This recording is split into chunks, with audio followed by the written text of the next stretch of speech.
Sarainodu audio వేడుకలు అంటే కొంచెం కొత్త పదంగా అనిపించవచ్చు. ఆడియో వేడుకలు అని అంటే ఆడియో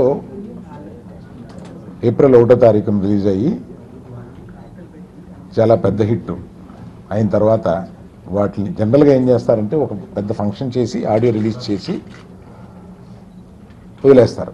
మనం ఏం చేసామంటే కొంచెం కొత్తగా ఆడియో రిలీజ్ చేసి అది హిట్ అయిన తర్వాత దాని సెలబ్రేషన్స్ ఆడియోని ఇంకొక లెవెల్కి పిక్చర్ని ఇంకో లెవెల్కి తీసుకెళ్ళడం కోసం 10వ తారీఖున వైజాగ్లో దీని సెలబ్రేషన్స్ పెట్టుకున్నాం.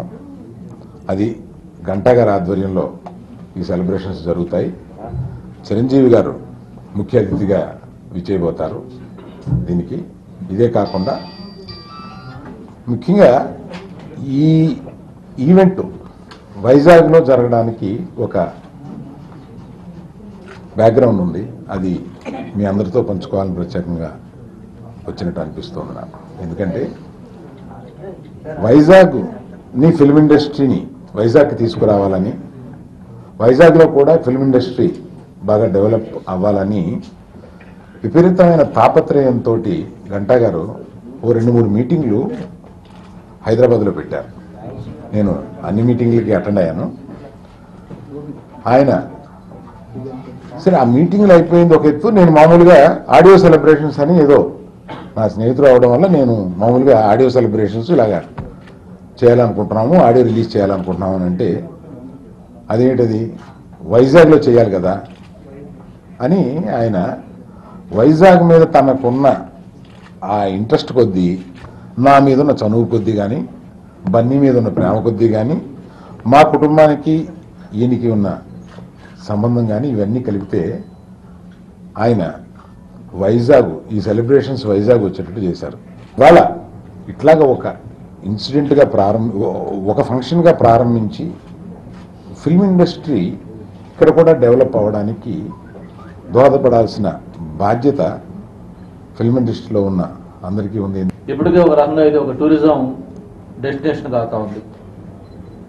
గౌరవ ముఖ్యమంత్రి గారి యొక్క ఆలోచనల ప్రకారం ఈ చిత్ర పరిశ్రమను విశాఖకి తీసుకొస్తే చాలా చక్కగా వైజాగ్కి ఇది ఒక అడ్వాంటేజ్ కూడా ఉంటుంది.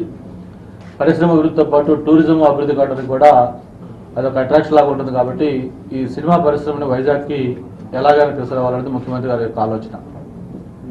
అందుకే మీకు కూడా తెలుసు, ఈ మధ్యనే FNCC వాళ్ళు ఫిలిం నగర్ కల్చరల్ సెంటర్ వాళ్ళకి ఇక్కడ మేము యాక్టివిటీ క్రియేట్ చేస్తాం, మా ఎస్టాబ్లిష్మెంట్ స్టార్ట్ చేస్తామని చెప్పి కోరితే వెంటనే దాదాపు 16 ఎకరాలకు పైగా భూమిని విశాఖలో అలాట్ చేయటం, దానికి సంబంధించి వాళ్ళు కూడా మంచి ఒక మోడర్న్ ఆర్కిటెక్చర్ తోటి బిల్డింగ్స్, అలాగే ట్రైనింగ్ క్లాసెస్, దాంతోపాటు అనేక ఫెసిలిటీస్తో కూడిన ఎస్టాబ్లిష్మెంట్స్ కూడా వాళ్ళు అక్కడ ఏర్పాటు చేస్తూ ఉన్నారు.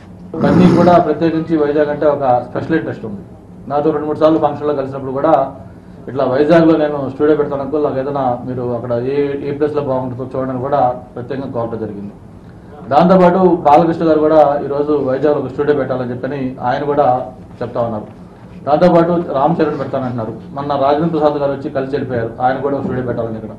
అంటే ఈరోజు వైజాగ్ అనేది ఒక హైదరాబాద్ నుంచి మొత్తం 100% ఇక్కడికి వస్తుందని చెప్పట్లేదు, కానీ దానికి ఒక ఆల్టర్నేటివ్ దీని కింద వైజాగ్ కూడా డెవలప్ చేయాలి అనేది ఈరోజు అటు మెగా పొజిషన్లో ఉన్న డైరెక్టర్లు కావచ్చు, హీరోలు కావచ్చు, లేకపోతే టెక్నీషియన్స్ కావచ్చు, ప్రొడ్యూసర్స్ కావచ్చు, వాళ్ళందరూ కూడా ఆ కాన్సన్ట్రేషన్ ఇప్పుడిప్పుడు వైజాగ్ పైన వస్తూ ఉంది. Please subscribe. Please do subscribe. Please subscribe. Please subscribe. Please subscribe to our YouTube channel.